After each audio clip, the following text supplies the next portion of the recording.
Olá, minha irmã, minha irmã, eu sou o Padre Marcelo da Diocese de Taubaté. Hoje é dia 7 de agosto de 2023 e vamos lembrar o que nós ouvimos ontem na missa, quando celebramos a solenidade da Transfiguração do Senhor.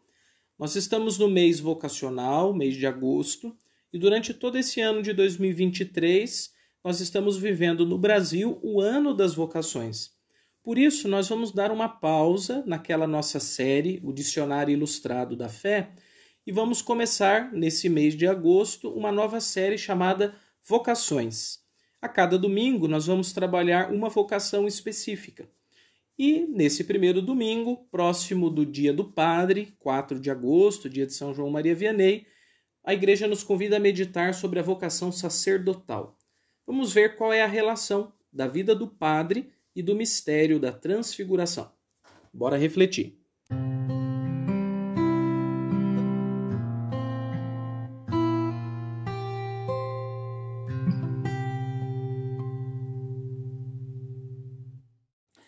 Eu vou dividir a minha reflexão em dois grandes pontos. No primeiro momento, eu gostaria de relatar aqui alguns fatos da vida de São João Maria Vianney, que é o patrono dos padres, celebrado no dia 4 de agosto. E por isso, dia 4 de agosto é o dia do padre.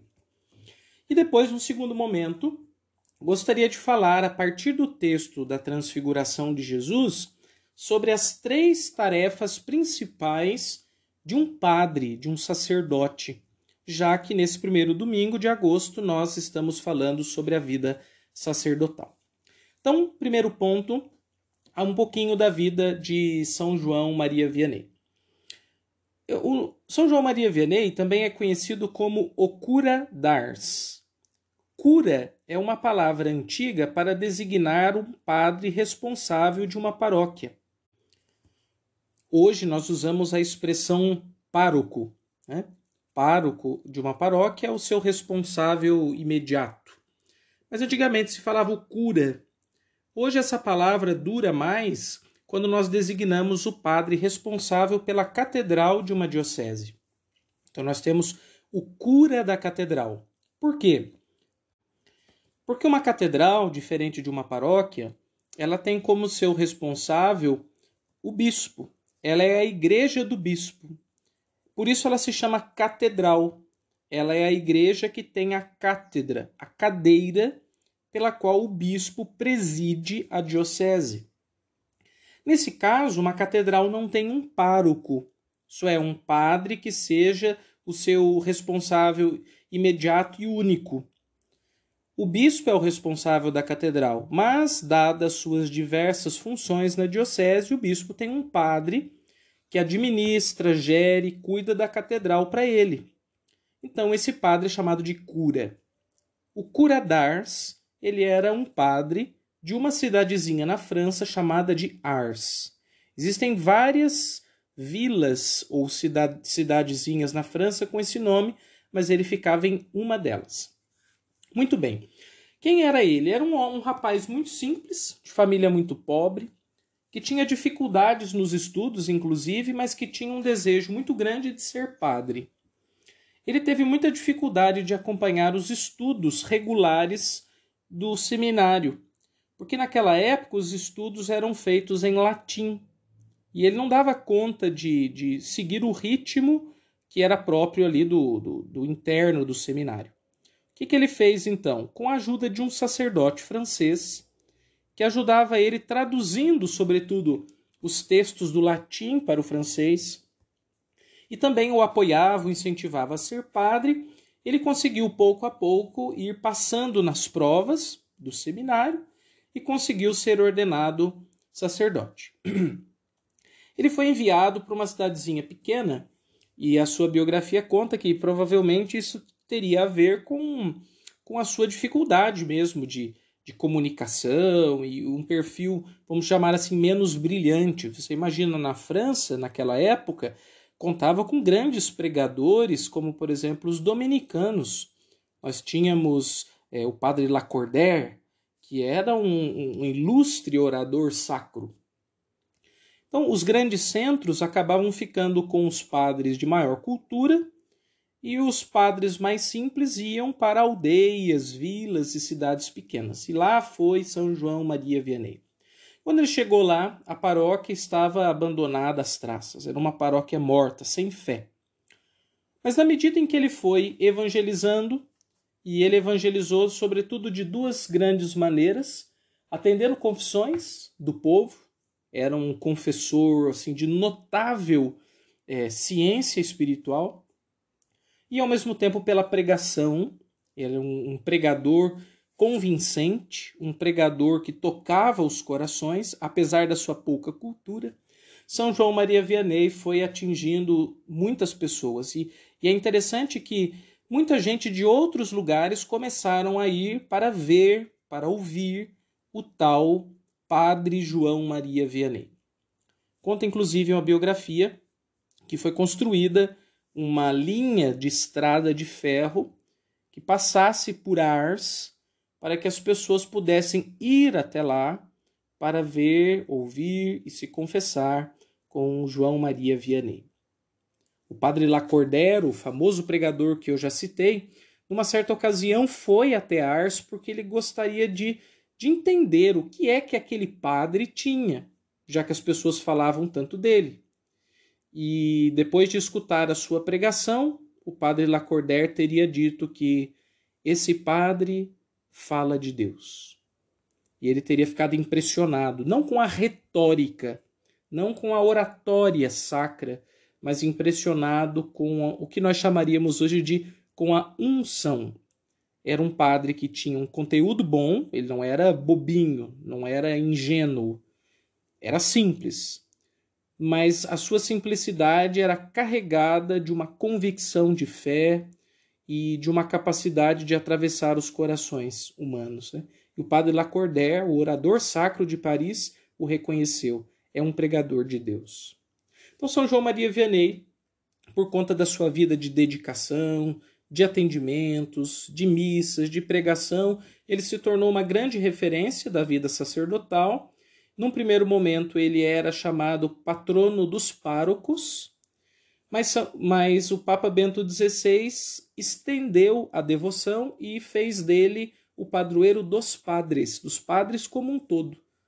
Porque todo padre, todo sacerdote deve ser uma pessoa que conduz, pela sua palavra, pelo seu serviço, pela sua oração, o povo a Deus.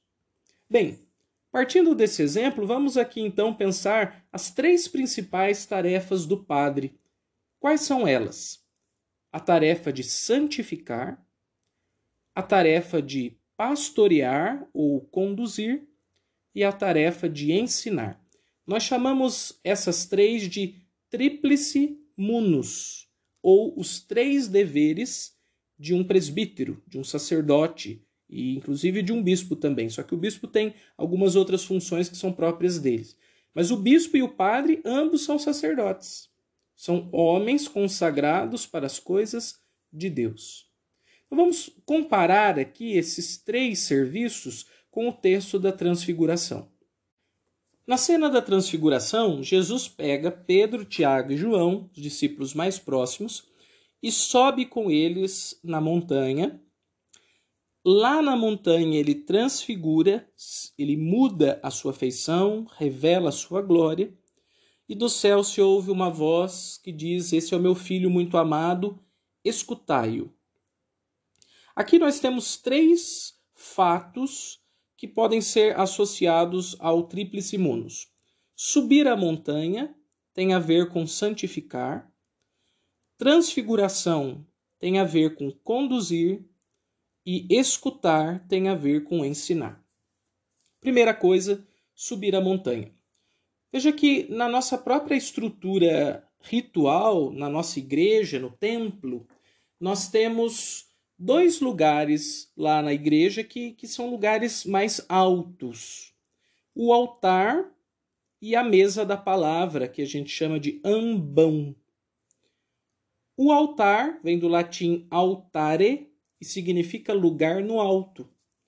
Porque nos primeiros séculos e na antiguidade, mesmo pré-cristã, as religiões construíam geralmente altares de sacrifício em lugares altos como topos de montanha, por conta dessa sensação cósmica de estar mais próximo do céu. E daí conservou-se o nome dessa mesa de altar, um lugar no alto, próximo do céu. E ir à missa nada mais é do que subir a montanha sagrada. É estar na presença do Senhor. É deixar um pouco a planície do cotidiano e ir na direção de uma outra perspectiva, de um outro patamar de vida, onde nós experimentamos coisas que nem sempre nós experimentamos no ordinário do dia a dia. Também nós temos o ambão. O ambão, que vem do grego, ele significa também lugar para subir, ou lugar alto. Antigamente se chamava de púlpito. É onde o padre subia para ficar mais alto do que a assembleia e dali ele pregava. Por que era mais alto? Porque não existia microfone e o padre precisava falar com uma acústica que atingisse toda a assembleia, mas é um lugar alto.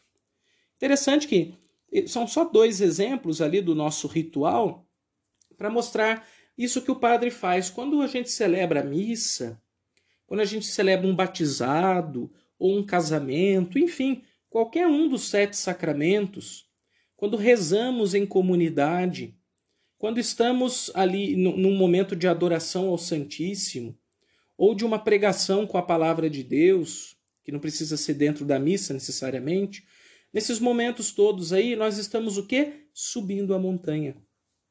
Nós estamos buscando o Senhor, caminhando na direção do nosso Deus. O padre é chamado a ajudar as pessoas a subir.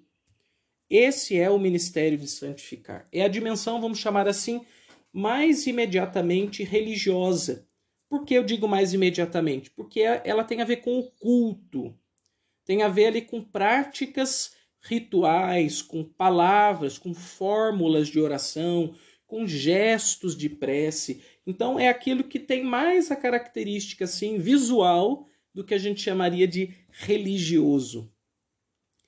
Mas o padre não faz só isso.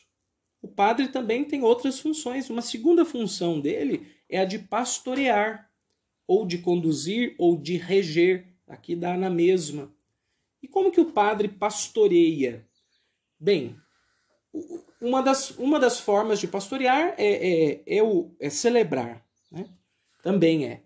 Outra é pregar, mas existem formas mais assim especificamente de pastoreio, como por exemplo, quando o padre faz aconselhamento, orientação, ou então quando o padre conduz uma paróquia que tem várias pastorais, movimentos, diversas expressões jovens, essa condução ali de uma agenda paroquial, que tem eventos que acontecem, que organiza os horários de missa, mas também os horários da catequese, e também as atividades sociais, e como nós vamos ajudar as pessoas no nosso bairro. Todos esses movimentos que não são o culto, que não tem a ver diretamente com os sacramentos, eles têm a ver diretamente com o pastoreio. Por isso o padre na paróquia, ele sempre vai estar muito associado a essa dimensão pastoral. Que uma paróquia, ela é feita de pastoral, de pastorais. Essa condução por meio de eventos, de trabalhos, de grupos mais articulados. Não são grupos aleatórios, cada um fazendo o que quer, mas é um trabalho orgânico. Uma paróquia é um organismo. E o padre vai conduzindo a paróquia por meio dessas diversas frentes pastorais. E ele vai conduzindo o povo também. Mas essa condução geral do povo geralmente se dá pelo ministério da palavra, seja pela pregação, seja pela orientação, aconselhamento. Mas ali na estrutura da igreja mesmo se dá pelas diversas pastorais. E uma terceira forma, uma terceira tarefa do padre é a tarefa de pregar. Agora, pregar aqui tem a ver com o ministério de ensinar. Todo padre, ele é professor, porque o ministério, ele também tem uma dimensão de magistério. Tanto é que o padre precisa sempre pregar, pelo menos na missa. E a nossa igreja nos ensina que a primeira tarefa de um ministro ordenado é anunciar o evangelho. Porque assim, a missa, o padre, mesmo que celebre todos os dias, o padre vai celebrar 1 ou 2 missas por dia.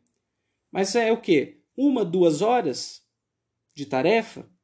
E as outras horas todas? É pastoreio e é ensino.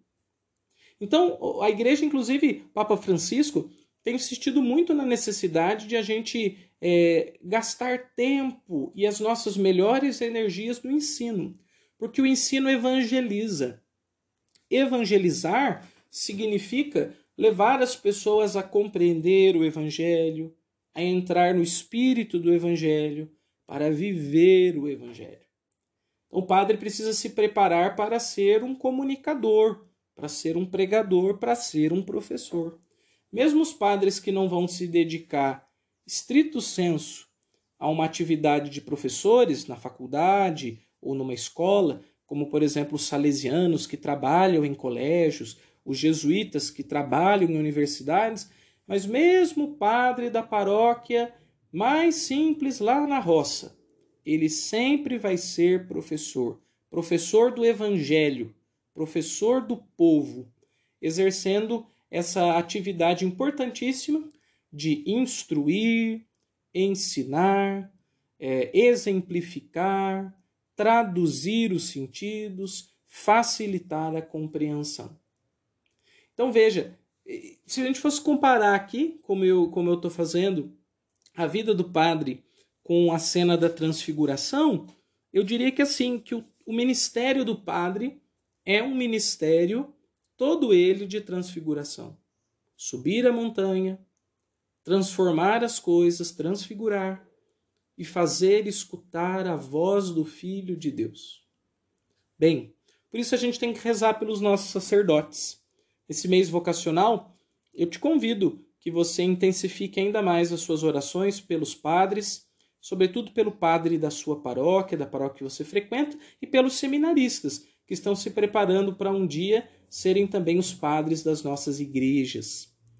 Cuidar dos nossos padres pela nossa oração ajuda muito a igreja a perseverar criativa, forte, fiel, santa aos olhos de Deus e para a nossa santificação.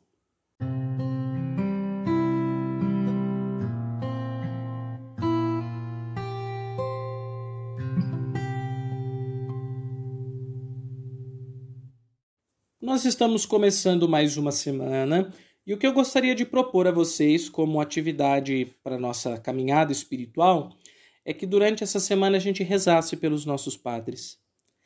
Reze sobretudo assim, primeiro, pelos padres que já passaram pela sua vida e que de alguma maneira te ajudaram a mudar de vida, a ser uma pessoa melhor, a olhar o mundo de maneira diferente.